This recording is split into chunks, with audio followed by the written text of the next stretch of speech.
Welcome back everyone to Let's Play Shadows of the Damned. Last time we had our first boss battle. We met an interesting fellow with a harmonica stuck in his mouth. And we got a new weapon, the Teether. Now it's time to continue on. You know I found Paula in a dumpster, right? What? You said you met her at the supermarket. I did. It was the bin out behind the dime a dozen. And you just picked her up out of the rubbish and brought her home? Why no? Sometimes I think I hardly know you.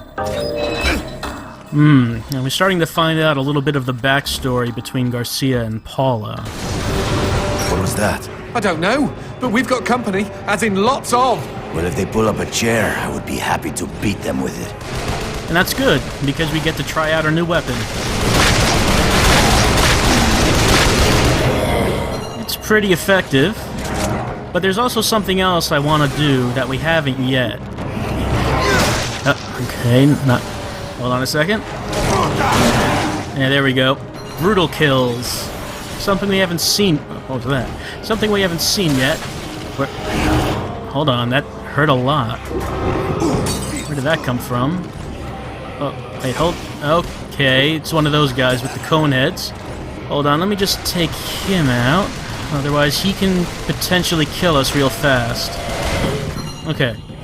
So, brutal kills. It's a special type of kill that we can use by first stunning someone with the light shot, and then...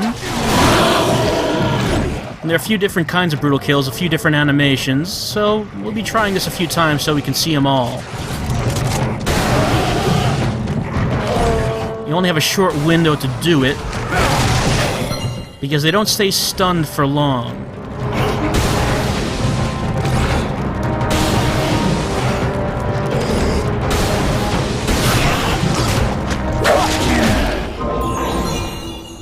The brutal kills only seem to work on the regular and horned demons. If I tried them on the masked demons, it wouldn't have worked.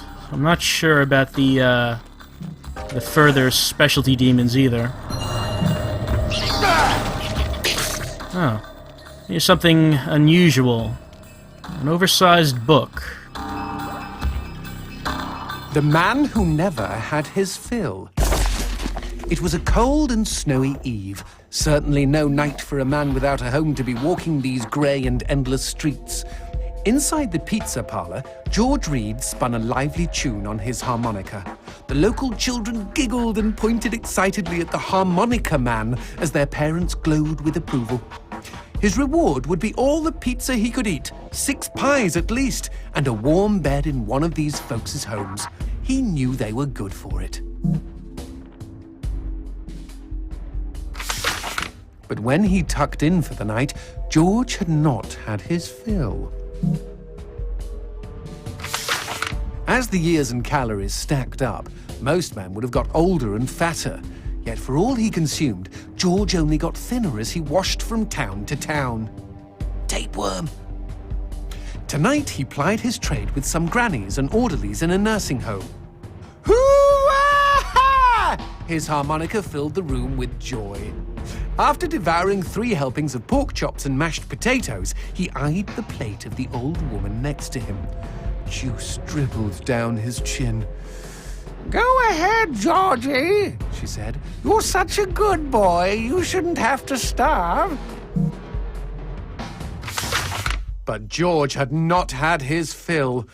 Early the next morning, he was already on the freeway with his thumb in the air. "Where are you headed?" said the man in the truck. "Nowhere," said George. "Anywhere." It was a new decade, and tonight George played to an all but empty bar in the city. He had lost a lot of weight. Afterwards, the only woman in the joint took the stool next to him and asked him his name. The bartender leaned over the counter. "You don't know this guy, Mary. George is famous, been all over the tri-state area." With a wink, he added, "Man's insatiable." And that night, George proved it as he buried his face in Mary's beaver. Holy woodland creatures! Attaboy, George! Attaboy, George! "Play that harmonica," she purred.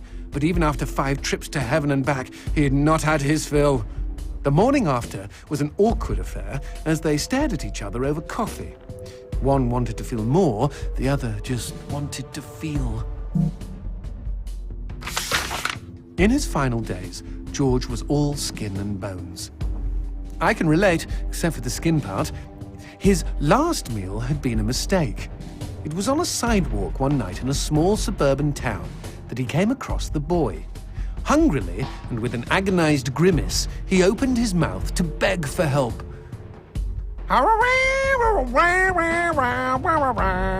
Out came a cacophony of wheezes and toots, but the boy understood. Wait, you mean Jorge ate his harmonica? Once he was alone, George Reed looked at the candy bar he held in one hand and began to cry.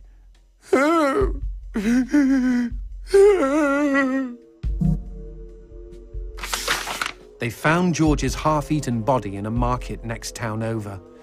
In one hand he held a knife, in the other a fork. Chunks of flesh had been torn from his chest and his arms. Blood framed an eerie smile. The wind that morning blew fierce, and as it whistled through the hole he'd carved out of his own neck, the harmonica man played his last song in this world. There were Gawkers, and many knew him. They shared stories of how he'd filled them with hope, filled them with life. They, at least, had had their fill. Especially Mary. The end. Oh, what a heartwarming story. About a man with a harmonica stuck in his throat.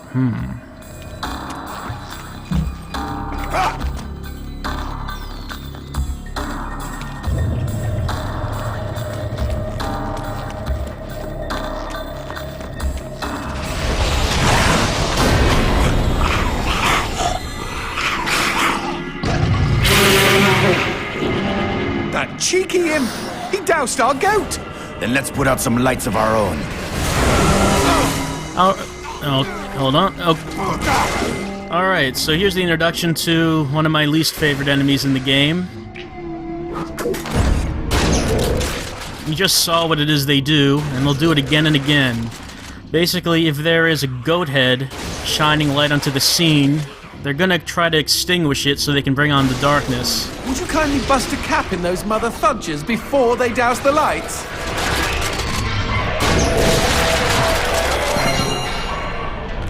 It's not too bad right now, since they're the only ones here.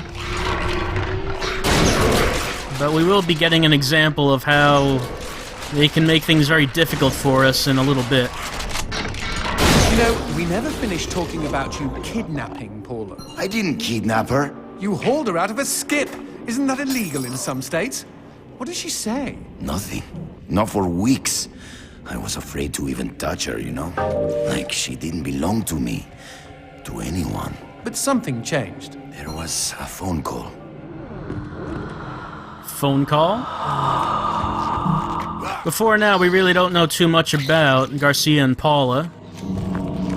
Just that we know that they were together until Fleming came... Speaking of phones, put that on hold, G. We've got company. Alright, so we get to see an example of how those crawling guys can make things difficult for us. So you see, he's going right back up to that goat head to try to put that out again. But behind us, yeah, we're gonna have demons coming up behind us to try to get at us.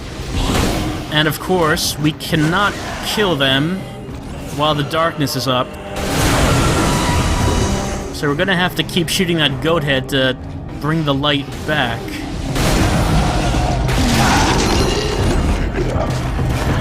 And it's kind of difficult. It's kind of difficult to get at the crawler while this is happening because of that gate that's in...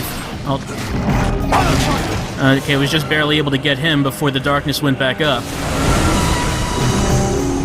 But yeah, there's that gate in front of the crawler, so it's a little bit difficult to shoot him right now, especially with these guys right behind us.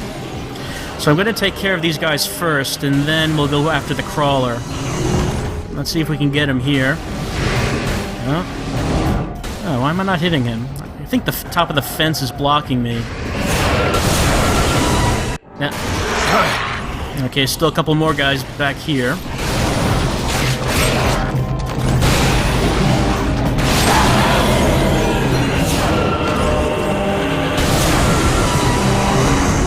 You can see how the brutal kills do come in handy, since if we're at close range, we can take them out very fast. Alright, I think that's everyone, so now we can focus on him.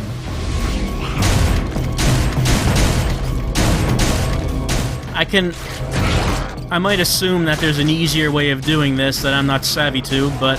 Okay, now what's this about a phone call? Me and Paula were eating when the phone rang. Suddenly, she slams her fork down and says, "Don't answer it!" Creepy. First thing she ever said to me. But I got up to take the call. Johnson, you should have seen her. She jumped out of her chair, ran to the phone, and ripped it right off the wall. Whoa. Then she came and put her arms around me and started crying. It was the craziest, weirdest, sexiest thing I have ever seen. I have been hers ever since. So, Paula was afraid of a phone call that Garcia might receive. Like I was saying, we really don't know much about their relationship up to now. What? Demons don't like teeth? The gun laws here are very strict. Haven't you wondered why they don't shoot back? You and I are violating almost every rule in the book. Heck, I'm practically made of teeth.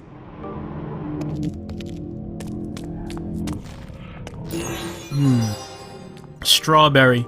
Now, we could go up that ladder to the next area, however, we did see a gate before that wanted a strawberry, and there aren't too many points in the game where we'll be doing backtracking, because for the most part it's a linear path all the way through. There are some exceptions like this, however. Even then, we're not backtracking very far. So it seems that even Garcia does not know a whole lot about Paula's past. He just found her in a dumpster somewhere. Of course, we don't know how much Paula has talked about her past, but Garcia didn't seem to know how she ended up there.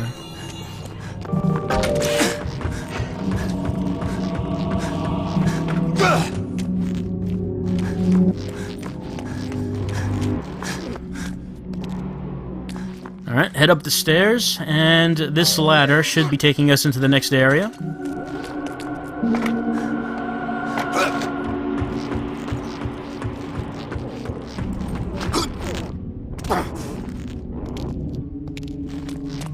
Let's just have a look around before we advance, because I believe, yep, a red gem. And you know what that means, of course, that means it's upgrade time. And that also means we get to max out our boner. That's right, our boner is now as powerful as a boner can possibly be.